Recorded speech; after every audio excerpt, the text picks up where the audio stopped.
కుల వృత్తులపై ఆధారపడి జీవిస్తున్న స్వర్ణకారులకు కాంగ్రెస్ ప్రభుత్వం అండగా ఉంటుందని సిరిసిల్ల నియోజకవర్గ కాంగ్రెస్ ఇన్ఛార్జి కేకే మహేందర్ రెడ్డి హామీ ఇచ్చారు. గత 12 రోజులుగా ముస్తాబాద్ మండల కేంద్రంలో కార్పొరేట్ జ్యువెలరీ షాప్ ఏర్పాటు చేయవద్దని నిర్వహిస్తున్న దీక్షలకు ఆయన సోమవారం రోజున సంఘీభావాన్ని ప్రకటించారు. స్వర్ణకార సంఘం ఆధ్వర్యంలో నిర్వహిస్తున్న రిలే నిరాహార దీక్షలకు కాంగ్రెస్ సిరిసిల్ల నియోజకవర్గ ఇన్ఛార్జి కేకే మహేందర్ రెడ్డి తరలివచ్చి సంఘీభావాన్ని ప్రకటించడమే కాకుండా 12 రోజులుగా ఏకదాటి దీక్షలతో నిరసన తెలుపుతున్న స్వర్ణకారులను అభినందించారు. వారి సమస్యలను శాశ్వతంగా పరిష్కరిస్తామని హామీ ఇచ్చి అనంతరం దీక్షల్లో పాల్గొన్న వారికి నిమ్మరసం అందజేసి దీక్షలను విరమింపజేశారు.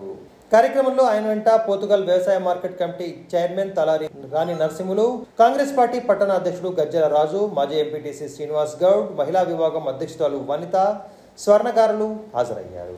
నెలకొల్పి ఇవాళ ఇక్కడ షాపులు పెట్టడం వల్ల మా వృత్తి దెబ్బతింటది కాబట్టి దాన్ని మానేయండి అని చెప్పి వాళ్ళు ఎంతో సవినయంగా వినమ్రంగా చెప్పనిప్పటి కూడా వారి వినకపోవడం కూడా సరే, భారత రాజ్యాంగంలో ఎవరెక్కడికైనా వెళ్ళొచ్చు, ఎవరెక్కడైనా వారి వృత్తిని కొనసాగించుకోవచ్చు, కానీ ఎదుటి వాళ్ళ పొట్ట కొట్టి మాత్రం కూడా చేయకూడదని చెప్పి తెలియజేస్తున్నారు.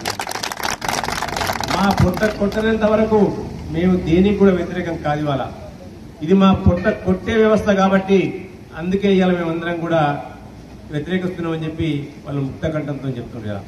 నేను కూడా ఒక భారతీయ పౌరునిగా ఇక్కడ ఉన్న మనుషులలో బలహీనతలను ఇలా ఎరవేసి ఇవాళ కోట్లు దండుకొని ఏ విధంగా ఈ ప్రాంతాలను విచాలయం చేస్తుండ్రో మీ అందరూ కూడా గమనిస్తుండ్రు. ఇవాళ ఈ ఒక్క వృత్తే కాదు, పెద్దలు నరసింహాచార్య గారు మాట్లాడినట్టు ప్రతి వృత్తిలో ఇవాళ ప్లంబింగ్ కావాలన్నా కానీ ఇవాళ ఆఖరికి వస్తే మేము వ్యవసాయదారులు ఇలా వాళ్ళు లేని మా నాట్లు నడతలేదు, ఇవాళ వాళ్ళు లేని పంట కదుగుతలేదు. ఇవాళ అంటే మనం కూడా ఒకసారి మనగా ఆత్మవిమర్శ చేసుకోవాలి. ఇవాళ మనం మన వృత్తుల పట్ల మీకున్న నిబద్ధత ఇంకా వేరే వాళ్ళ